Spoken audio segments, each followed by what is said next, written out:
Hello बच्चों, कैसे हैं आप लोग। आशा करते हैं आप लोग बहुत बढ़िया होंगे और आपकी 10th की तैयारी भी बहुत ज़बरदस्त तरीके से हो रही होगी। तो एक बार फिर से स्वागत है आपका आज के वीडियो में, जिसमें हम लोग बात करने वाले हैं स्वदेशी कविता की संपूर्ण व्याख्या की। और इसके लेखक प्रेमघन हैं।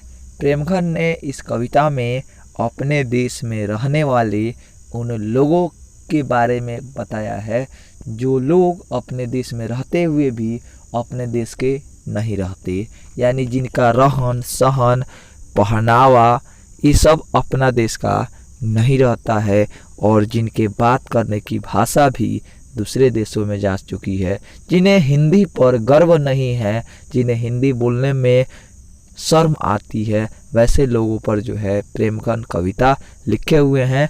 और किस प्रकार अंग्रेजी राज्य जो है भारत में लोगों के मन में भी धीरे धीरे अपना राज्य स्थापित कर रही है, इस बात को कविता में प्रेमघन ने बताया है।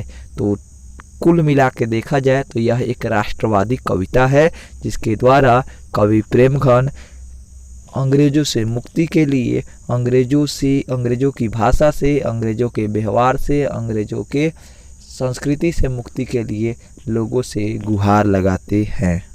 तो देखिएगा, सबसे पहली पंक्ति है, सबय विदेशी वस्तु नर गतिरति रीत लखात, भारतीयता कछु न अब भारत में दर्शात। कवि प्रेमघन कहते हैं कि सबय विदेशी वस्तु माने यहाँ पर जो भी हमें दिखाई दे रही है वो सभी क्या है, विदेशी वस्तुएं हैं। इसमें से कोई भी भारत की वस्तु नहीं है, क्योंकि भारत जो है अभी अंग्रेजों का गुलाम है। नर गति रति रीत लखात, यानी यहाँ पे जो मनुष्यों के गति है, उनके चाल रहन सहन है, उनकी जो रीति रिवाज है, वो सभी भी अंग्रेजी ही दिखाई देते हैं। भारतीयता कछु न अब भारत में दर्शात, कवि कहते हैं कि भारत में रहते हुए भी हमें भारतीय चीज़ों का, भारतीय रीति रिवाजों के दर्शन नहीं हो रही है। यह हमारे लिए कितना दुर्भाग्यपूर्ण है। तो इसका भावार्थ लिखेंगे। कवि प्रेमघन कहते हैं कि पराधीनता के कारण सर्वत्र विदेशी वस्तुएं ही दिखाई पड़ती है, लोगों के चाल चलन तथा रीति रिवाज बदल गए हैं। दुख है कि लोगों में भारतीयता की भावना मर गई है। देश प्रेम की भावना देश में कहीं भी दिखाई नहीं देती। देखिएगा अगली पंक्ति को। अगली पंक्ति है, मनुज भारती देखी को सकत नहीं पहचान। कवि कहते हैं कि भारतीय मनुष्य को देखकर कोई पहचान नहीं सकता है कि कौन हिंदू है कौन मुस्लिम है, ऐसा देखकर कोई पहचान नहीं सकता है। मुसलमान हिंदू किंधौ के है एक रिश्तान, यानी हिंदुओं के मुस्लिमों के दोनों के रहन सहन, खान पान, विद्या, व्यवसाय, चाल चलन सभी क्या हो गए हैं, बदल गए हैं। इन लोग को देखकर अब कोई नहीं कह सकता है कि ये हिंदू है, मुसलमान है, ये हिंदुस्तानी है। सब लोग अंग्रेजी चाल चलन को अपना लिए हैं। अगली पंक्ति है, पढ़ी विद्या परदेश की बुद्धि विदेशी पाए, चाल चलन परदेश की इन्हें अति भाए।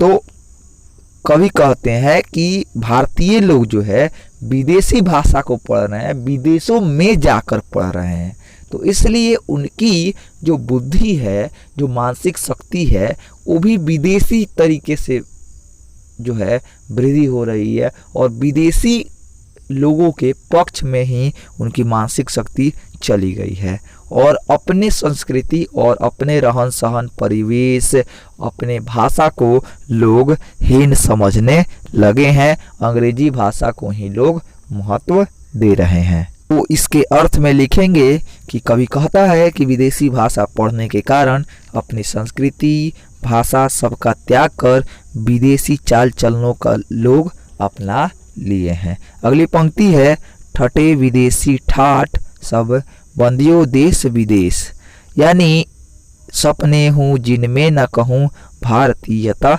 लेस, यानी अंग्रेजी शासन में रहकर भारतीय लोगों का सब संस्कार विदेशी हो गया है और सपने में भी लोगों को भारतीयता होने का, भारतीय होने का सपना नहीं दिखाई पड़ता है।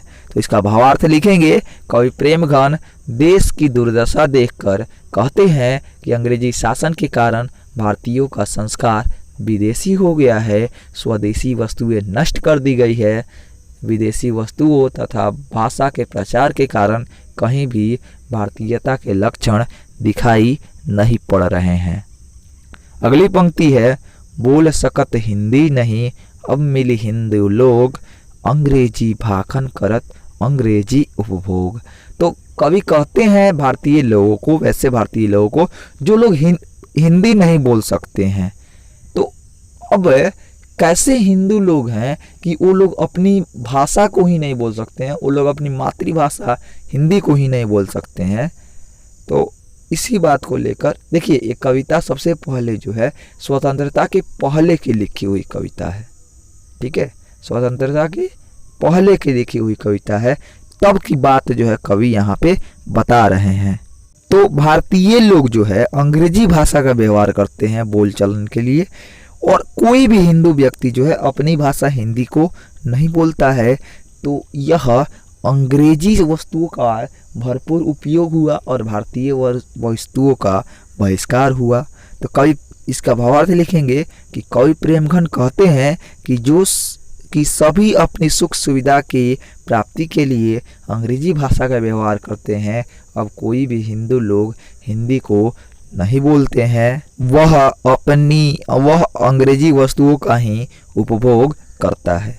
अगली पंक्ति है, अंग्रेजी वाहन बसन वेश रीति और नीति, अंग्रेजी रुचि गृह सकल वस्तु देश विपरीत। तो कवि प्रेमघन कहते हैं कि अंग्रेजी शासन में रह रहकर भारतीयों की जो मनोदशा है, मनोवैज्ञानिक स्थिति है, वो भी क्या हो गई है, दूषित हो गई है। वे भारतीय वस्तुओं का उपभोग करना छोड़ विदेशी वस्तुओं का उपभोग करने लगे हैं, इनका हर कुछ विदेशी रंग हो चुका है। यानी भारतीय वस्तुओं का इन्होंने त्याग करके विदेशी वस्तुओं को सर्वश्रेष्ठ मान लिया है और उन्हीं को वे अपना रहे हैं। अगली पंक्ति है, हिंदुस्तानी नाम सुनी अब ये सकुची लगा लजात। यानी ये जो लोग हैं हिंदुस्तानी लोग, ये लोग अपने ही हिंदुस्तानी नाम सुनकर जो है अब थोड़ा सा शर्माने लगे हैं कि हम हिंदुस्तानी हैं, अपने आप को जो है अंग्रेज की तरह जो है व्यवहार करते हैं। भारतीयता सब वस्तु ही सोए हाथ घिनात, यानी भारतीय वस्तु से ही अब ये हिंदुस्तानी लोग घिन खा रहे हैं, इनसे अलग होने की कोशिश कर रहे हैं।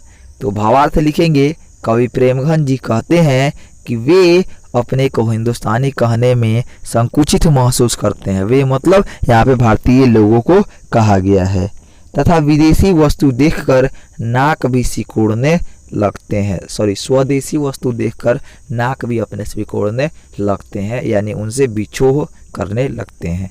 अगली पंक्ति है, देश नगर बानक बनो सब अंग्रेजी चाल, हाटन में देखहु भरा बस अंग्रेजी माल। यानी कवि कहते हैं कि भारतीय हाट बाजारों में भी अंग्रेजी माल भर दिए गए हैं और बाजारों में देखने पर भी अंग्रेजी वस्तुएं ही दिखती है, जैसे कि अंग्रेजी वस्तुओं के कारण भारतीय बाजार में भारतीय वस्तुओं का ही लोप हो गया हो।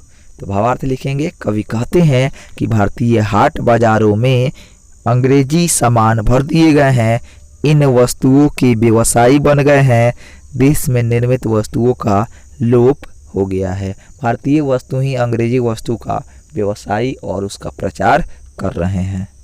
अगली पंक्ति है, जिनसो संभल सकत नहीं तन की धोती ढीली ढाली। यानी कवि कह रहे हैं कि वैसे लोग जिनसे अपनी धोती तक नहीं संभाली जाती, कहने का मतलब अपने परिवार को नहीं चला सकते हैं, वे लोग देश प्रबंध करेंगे, यह कैसी खाम ख्याली। कवि कहते हैं कि वे लोग देश को चलाएंगे, वे लोग देश का प्रबंधन करेंगे, देश के किसानों का भला करेंगे, ये कैसे करेंगे, जिनसे अपनी घर नहीं चलाई जा सकती है, जिनसे अपनी धोती नहीं संभाली जा सकती है, वे लोग भला देश को कैसे चला सकते हैं। भावार्थ लिखेंगे। कवि कहते हैं कि देश के किस कमान वैसे लोगों के हाथों में है जो स्वयं ढुलमुल विचार के हैं, जिन्हें स्वयं पर भरोसा नहीं है, जिनसे स्वयं की धोती नहीं संभलती, वे भला देश कैसे संभाल सकते हैं। अगली पंक्ति देखिए, सबसे अंतिम है। दास वृत्ति की चाह चहूँ दिसी, चारहु बरन बढ़ा ली, करत खुशामत झूठ प्रशंसा, मानहु बने डफाली। तो कवि कहते हैं कि खोटे विचार वाले लोगों से जो है देश की सुरक्षा का आस करना, देश की सुरक्षा का आशा करना हास्यास्पद है, हंसी का बात है, क्योंकि सभी जाति के लोग अपनी आजीविका के लिए खुशामद में अंग्रेजों की झूठी प्रशंसा करते हैं, अंग्रेजों की संस्कृति की प्रशंसा करते हैं और अपनी संस्कृति को मानो जैसे भूल गए हैं। ऐसे लोगों को तो डफाली ही कहा जाना चाहिए, जो जिसके भोज में जाता है, जिसके यहाँ परिवार में जाता है, वह उसी की प्रशंसा करता है। तो ये थी हमारी स्वदेशी कविता। आशा करते हैं यह कविता आपको पसंद आई होगी। तो आज के वीडियो में रहने देंगे बस इतना ही। बहुत बहुत धन्यवाद। मिलते हैं फिर अगले वीडियो में। अगर आपने पीछे की बाकी कविताओं का व्याख्या नहीं देखा है तो उसे एक बार जरूर देख लीजिएगा। बहुत बहुत धन्यवाद। मिलते हैं फिर अगले वीडियो में।